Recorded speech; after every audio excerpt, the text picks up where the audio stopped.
Вы смотрите новости Татарстана, в студии Алексей Калиничев. Здравствуйте, и вот о чем расскажем. Ночной пожар унес жизнь 5 человек. Шансов выйти самостоятельно уже из этих комнат не было. В чем дело, разбирался Салават Мухаммадулян. Наши в правительстве России. Необходимый и спрос, и обеспечить предложение. О том, как Ирик Файзуллин стал министром строительства страны, Радик Фархулин. Служа закону, служит народу. Приходится быть и психологом, и медиком. Участковый Буинского района участвует во всероссийском конкурсе «Народный участковый». Как он продолжает славное дело своих предшественников, увидел Ярамиль Шайдуллин. От сердца в самых ярких красках. Увидят и обратят внимание, и, по крайней мере, улыбнутся в душе. Как художники создают благодарственные граффити для медиков по всей стране. Подробности у Натальи Мезиной. 5 человек погибли при пожаре в Казани. Возгорание произошло в районе 4 часов утра в здании на территории бывшего вертолетного завода в Адмиралтейской Слободе. На место выехали прокурор республики и начальник главного управления МЧС по Татарстану. Все погибшие оказались сотрудниками частного охранного предприятия. Возбуждено уголовное дело. Здание входит в список исторически ценных объектов. Подробности у Салавата Мухаммадуллина. Узкие и обгоревшие коридоры, выбитые стекла и полный хаос. Так здание на Адмиралтейской 5 выглядело уже после пожара. Огонь здесь разгорелся в 4 утра. Его тушили 53 пожарных, привлекли 21 единицу техники. Ликвидировали за полчаса. Однако этого хватило, чтобы огонь унес жизни 5 человек. Тела были обнаружены в тупиковых комнатах, расположенных в дальней части коридора от входа. Люди, которые находились в здании, своевременно не были оповещены о пожаре, а уже при развившемся пожаре, поскольку комнаты находились в дальней части коридора, шансов выйти самостоятельно уже из этих комнат не было. Погибшими оказались сотрудники охранного предприятия. Ильшат Дубаев потерял на этом пожаре 2 братьев. Братья, да. Они работали, охраной здесь. Вы тоже, да, здесь работали, да? Пожар ведь тушили, и так умерли. В само здание попасть посторонним, судя по его внешнему облику, было довольно трудно. На первом этаже мы видим решетки, здесь окна целые, а рядом уже охранный пункт и главные ворота. В этой двухэтажке находилась комната отдыха охранников. Просто мы там отдыхали, да. Комната приема пищи, что ли, как назвать? Отдых. Там находилась, да? Так, посторонние еще что-то не заходили особо, то есть в это здание? Кто? Посторонние там? Нет, мы только сами. Ну, говорят, за холодильником что-то там, дома крыло. В причинах сейчас разбирается Следственный комитет. Возбуждено уголовное дело. Проверкой по поручению руководителя ведомства занялась и прокуратура республики. Глава надзорного ведомства дал поручение прокурору Казани организовать проверку, в ходе которой установить причины пожара и обстоятельства гибели людей. Кроме того, прокуратура выяснит соблюдение собственником здания требований пожарной безопасности. Собственником здания отдельная история. Владелец здесь сменился в начале октября. Имущество бывший собственник КВЗ передал новому ООО «Спектр Подряд» только 2 ноября. 15 октября по поручению компании «Спектр Подряд» УСК «Стандарт» заключила договор об оказании охранных услуг с организацией ЧОО АБ. Согласно условиям договора, услуги осуществляются круглосуточно, включая рабочие, выходные и праздничные дни. В обязанности охранного предприятия входило и обеспечение правил пожарной безопасности на объекте. Как сегодня выяснилось, здание входит в список исторически ценных градоформирующих объектов Казани. Да, градоформирующих. Внутри произошел пожар. В целом мы съездили, провели обследование. Здание, кроме как внутри, не пострадало. Крыша цела, объем понятен. Предварительной причиной пожара следователи называют неисправность электропроводки. Ввиду того, что изнутри помещения было обшито пластиковыми панелями, началось сильное задымление, а мужчины не смогли покинуть здание, поскольку его окна были зарешочены, а вход объят пламенем. Почему у людей внутри практически не было шансов выбраться? Ответы сейчас ищут правоохранители. Мы будем следить за этой трагической историей. Салават Мухаммадуллин, Даниил Филатов, ТНВ, Казань. К другим новостям. Сегодня Владимир Путин своим указом на должность министра строительства и жилищно-коммунального хозяйства России назначил Ирика Файзуллина, нашего земляка. Об этом назначении говорили давно. Накануне его кандидатуру внес на рассмотрение парламента премьер Михаил Мишустин. И уже сегодня депутаты Госдумы единогласно одобрили кандидатуру экс-министра строительства Татарстана на новую должность. О карьерном взлете уроженца Казани далее. Давайте поздравим Ирека Анваровича. 328 голосов «за», 0 против. Так депутаты Госдумы единогласно одобряют кандидатуру Ирика Файзуллина на пост министра строительства и ЖКХ России. Согласно новому закону о правительстве страны, именно Нижняя палата утверждает претендентов на пост федеральных министров по представлению премьера. Мы с вами, получив эти полномочия, получаем и большую ответственность за принимаемые решения. Люди уже спросят с нас. Перед утверждением депутаты заслушали выступление Ирика Файзуллина. Как он отметил, основная задача – это улучшение жилищных условий 5 миллионов россиян. До 2030 года в планах построить практически 1 миллиард квадратных метров жилья. Необходимую и спрос, и обеспечить предложение. И здесь идет совместная работа по снижению ипотечной ставки с Минфином, Банком России и совместно со всеми структурами. Указ о назначении Владимир Путин подписал уже через несколько часов после заседания Госдумы. Вот как прокомментировал выходец из Татарстана вице-премьер Марат Хуснуллин назначение Файзуллина. Напомним, он был преемником Марата Шакирзяновича на посту главы Татарстанского Минстроя. Это большой профессионал с огромным опытом работы как на региональном, так и на федеральном уровне. Уверен, под его руководством Минстрой сможет быстро и качественно решить все стоящие перед ведомством задачи. Карьера Ирика Файзуллина на федеральном уровне получается стремительная. Еще в начале этого года мы провожали его в Москву. Там он стал первым заместителем министра строительства. И уже через 10 месяцев ему доверили министерский портфель. Такой человек, как Ирик Анварович, человек опытный, который прошел большой путь, в том числе и проектные дела, и организация больших строительных комплексов на масштабах такого крупного субъекта, как Татарстан. Карьера Ирика Файзуллина, как принято говорить, образцовая. Начинал плотником-бетонщиком, потом инженер, старший инженер. 8 лет возглавлял Татинвестгражданпроект, затем 10 лет министр строительства. Республика традиционно может построить любые объекты при наличии финансирования, документацию мы умеем делать. Подготовить площадки мы тоже умеем. Но сегодня вот именно необходимость оснастить эти площадки соответствующими инженерными коммуникациями. В республике под руководством Файзуллина строители за 10 лет ввели 22 миллиона квадратных метров жилья. Практически решился вопрос с проблемными дольщиками. В срок были построены спортивные объекты и дороги к универсиаде и мировым чемпионатам. Была реализована соцпрограмма по переселению из аварийного жилья. Строительные компании перешли на формат эскроу-счетов. Уже в должности первого заместителя министра строительства России он отвечал за нацпроект «Жилье и городская среда». После переезда в Москву часто приезжал в родную республику. Вот и на прошлой неделе мы застали его во время рабочего визита в Зеленодольск. То, что именно здесь, видите, у меня фон, как в моем кабинете в Москве. Да. Значит, почему здесь? Здесь специальная выделенная связь, и можно вот с этого компьютера войти в видеорежим и проводить любого формата совещаний. Впереди у Ирика Анваровича проекты всероссийского масштаба. Главный – национальное жилье и городская среда. Его как раз курирует вице-премьер и некогда наставник Файзуллина Марат Хуснуллин. Теперь это тандем уже федерального уровня. Радик Фархулин, Салават Мухаммадуллин, ТНВ, Москва-Казань.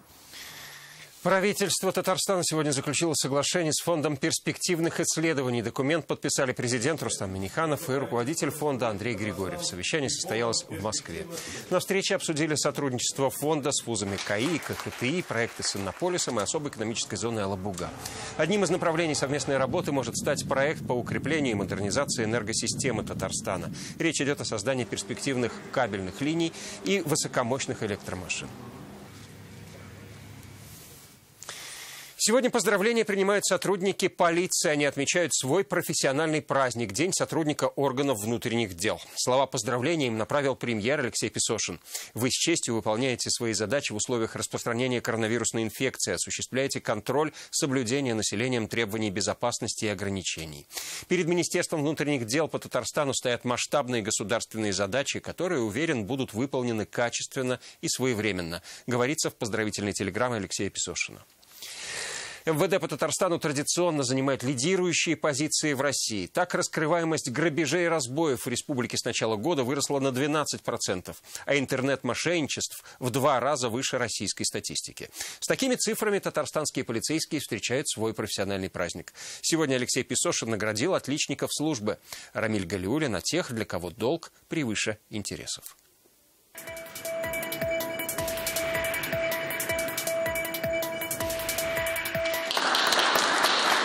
Работать во имя других, не жалея себя. Это девиз стражей порядка. Этот день неизменен уже 103 года. Так сегодня наиболее отличившимся полицейским Алексей Песошин вручает государственные и ведомственные награды.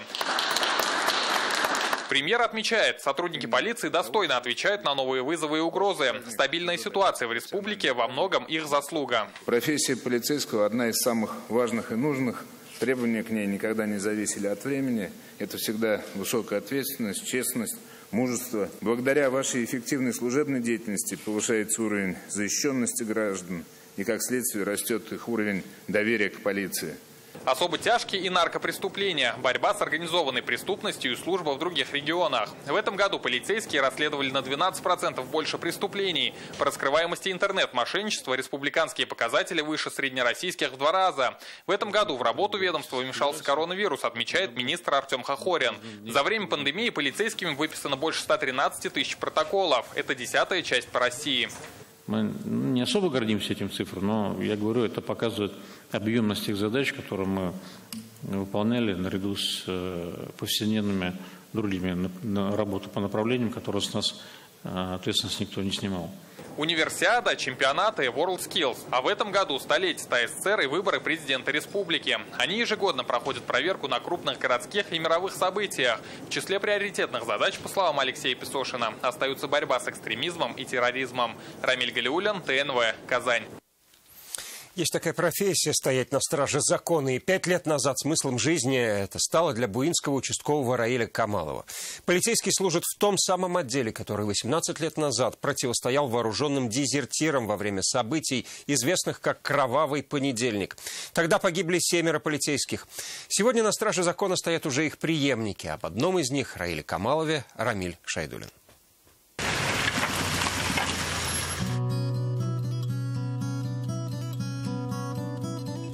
Отчего так в России берез? Отдел полиции Буинска для Раиля Камалова — это сбывшаяся мечта. С детства хотел быть на страже закона. Доброе утро.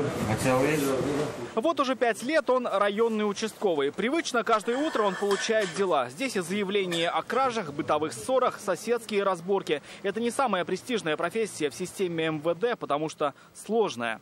Приходится быть и психологом, и медиком.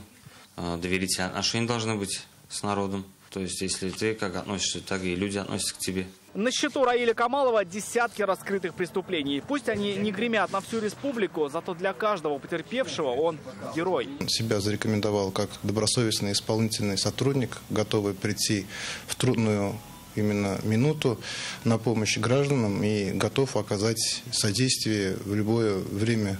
Служить в этом отделе, признается Раиль Камалов, особая честь. Здесь служили те герои, которые в начале нулевых спасли десятки, если не сотни жизней ценой своих собственных. Тогда, 18 лет назад, вот эта трасса на день стала самым опасным участком Татарстана. По ней бежали 2 вооруженных дезертиров, по пути расстреливая всех на своем пути. Позже этот день, 4 февраля 2002 года, назовут «Кровавым понедельником».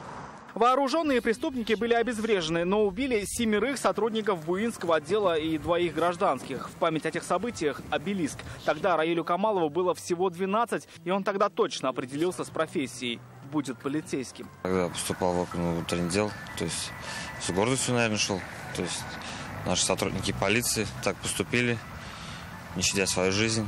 Ведь чего бы ни случалось на работе, его надежный тыл – это семья. Как известно, телеучастковый Раиль любит играть на гитаре и петь песню, которая стала неофициальным гимном его службы. А на сердце опять горячо, горячо.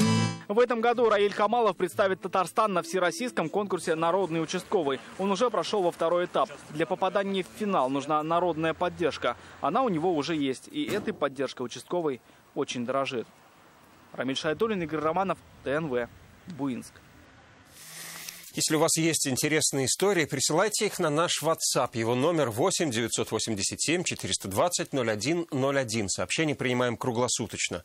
Ваши новости, присланные фото и видео могут стать репортажами в наших выпусках. Финансирование капремонта в 2021 году не будет сокращено, несмотря на сложности с доходами республиканского бюджета. Об этом сегодня журналистам сказал первый заместитель министра строительства, архитектуры и ЖКХ республики Алексей Фролов. Только в этом году в Татарстане реализуется 50 программ, из них 26 по капремонту. Обновляются школы, ресурсные центры, детские лагеря, молодежные центры, спортшколы, подростковые клубы, дома культуры, учреждения социального обеспечения. На это выделено около 14 миллиардов рублей. Большая часть которых, а это 6,5 миллиардов, идет на капремонт жилья. Президентом республики, несмотря на сложности с доходной частью бюджета, принято решение о продолжении реализации всех программ в 2021 году. У нас, в принципе, сформированы все объекты, то есть все перечни объектов, которые будут реализовываться. С января 2021 года Пенсионный фонд республики прекратит точный прием посетителей, и все они будут перенаправлены в МФЦ. Об этом сегодня сообщила на брифинге в Казани директор многофункционального центра Ленара Музафарова. С нового года заработает и еще один офис МФЦ в Приволжском районе Казани, где будет проводиться регистрация автомобилей. Пока в Казани зарегистрировать машину можно только в одном МФЦ, а по России таких всего 3.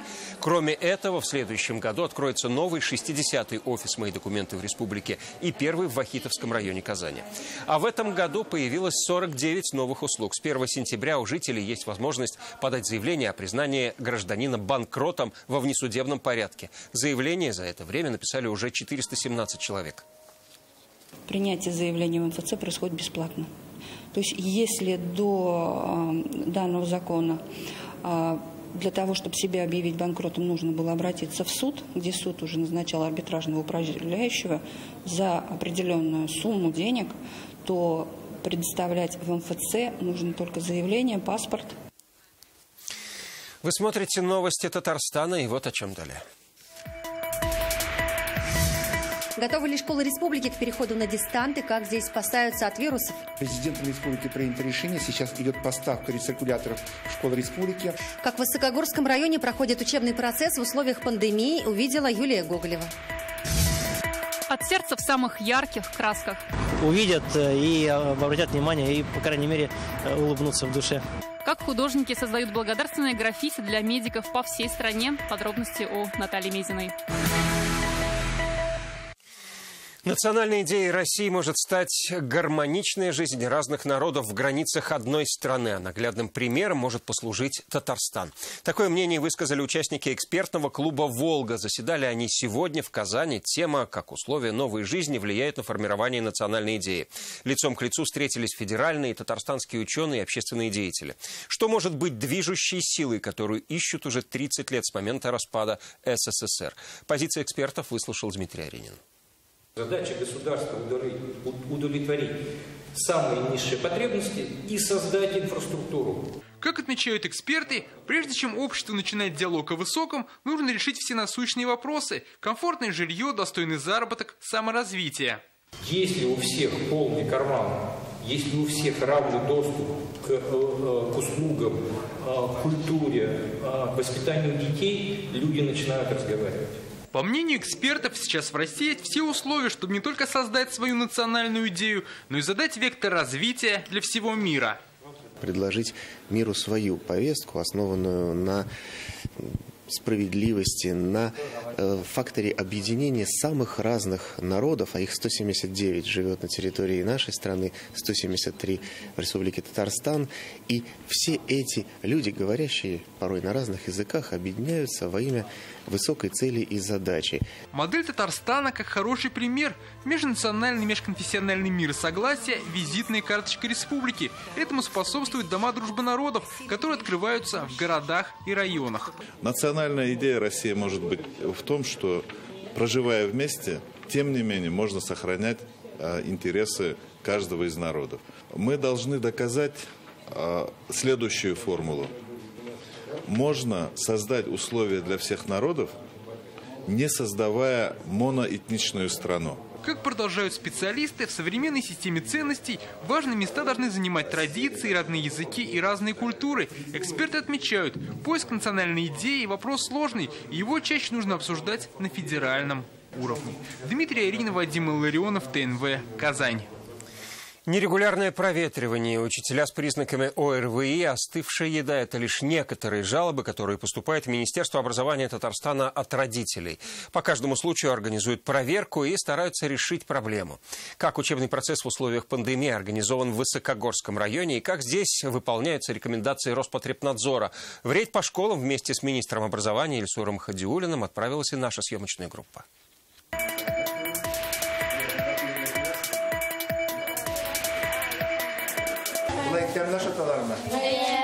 В столовую строго по расписанию, на трапезу не больше 10 минут.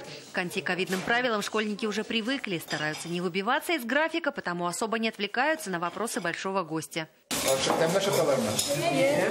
Здесь, в Альдермышской сельской школе, повара готовят только для среднего звена и старших классов. Для начальных еда привозная. И потому, признаются повара, кушают не все. А это уже другая школа в поселке Высокая Гора. И здесь в столовой готовят на все классы. Вот только жалобы на ассортимент тоже бывают. Не все дети кашу любят. Им лучше макарошки да пюрешки. Вот рис еще более-менее отварной едят. Всем не угодишь, докладывает повара министру. В меню школьников бывает и свекла, и другие овощные блюда. По словам Ильсура Хадиуллина, рацион четко выверен и содержит все необходимое для растущего организма.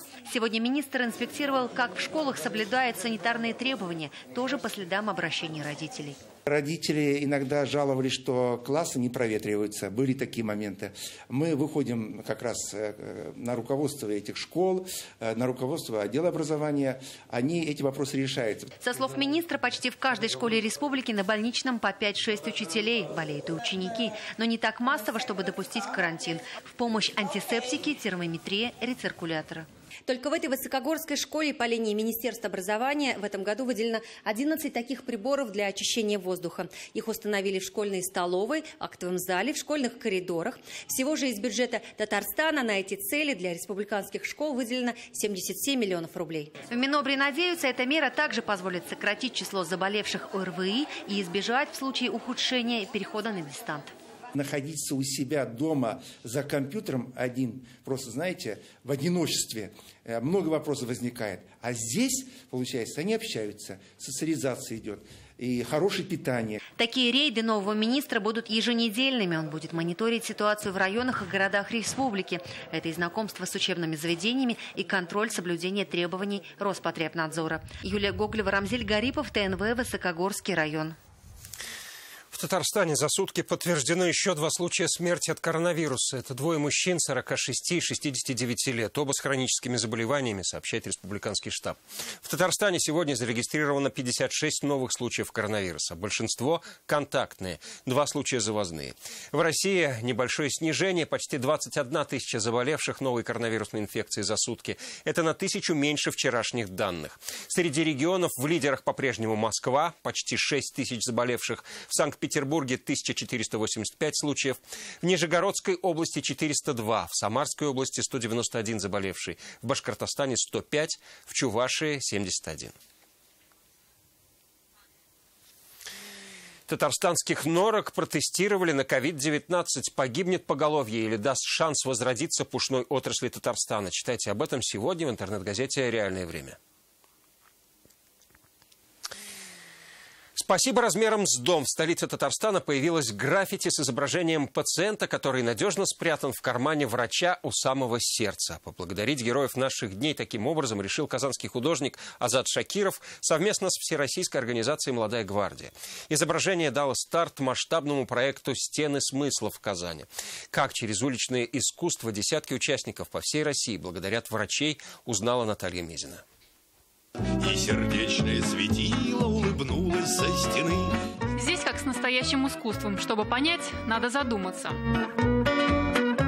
Пациент на больничной койке лежит в самом защищенном месте, в нагрудном кармане врача, рядом с его сердцем. Хотел показать, что они всегда под присмотром пациенты, под присмотром врачей в такое трудное время. Результат – 72 квадратных метра благодарности. На граффити потратили 500 баллонов краски и 5 дней работы. Оно стало первым в Казани в рамках всероссийского проекта «Стены смыслов». У нас, как у молодой гвардии, появилась такая инициатива нанесения граффити с благодарностью врачам. Такие граффити у нас появляются по всей стране. Ижевск, Уфа, Пенза, Тюмень. То, что порой трудно выразить словами, рисуют в десятках городах по всей стране. А этот мурал Азата Шакирова появился буквально месяц назад на улице Чайкова, как воспоминание о непростом периоде самоизоляции. Вообще коронавирус настолько серьезно вошел в нашу жизнь, что стал неотъемлемой частью искусства 2020 года во всем мире. Так, в Екатеринбурге создали граффити напротив ковид-госпиталя. В Амстердаме изобразили медсестру в маске супергероя. А в Палестине и вовсе вся планета Земля надела защитную маску с призывом оставаться дома. Не обязательно быть художником, чтобы поддержать врачей. Спасибо им говорят горожане. Всем большое спасибо. Потому что они спасли мою сестру, ей 82 года. Спасают людей от этой коварной напасти. Они же, знаете, несмотря на свое здоровье, они же все делают для людей. Благодарят медиков и в Альметьевске. Здесь перед зданием городской больницы в ноябре расцвели абсолямовские белые цветы. Выражаем огромную признательность, благодарность за проявленное внимание, заботу, и за создание таких интересных объектов. Очень много посетителей, которые фотографируются возле данных арт-объектов. Уже весной под окнами врачей зацветут 1500 белых крокусов. Наталья Мезина, Марат Зайдуллин, Филюза Хамидуллина, Ирик Хабибуллин, ТНВ, Казань-Альметьевск. На этом все. Далее о погоде, другие новости в других выпусках. До встречи.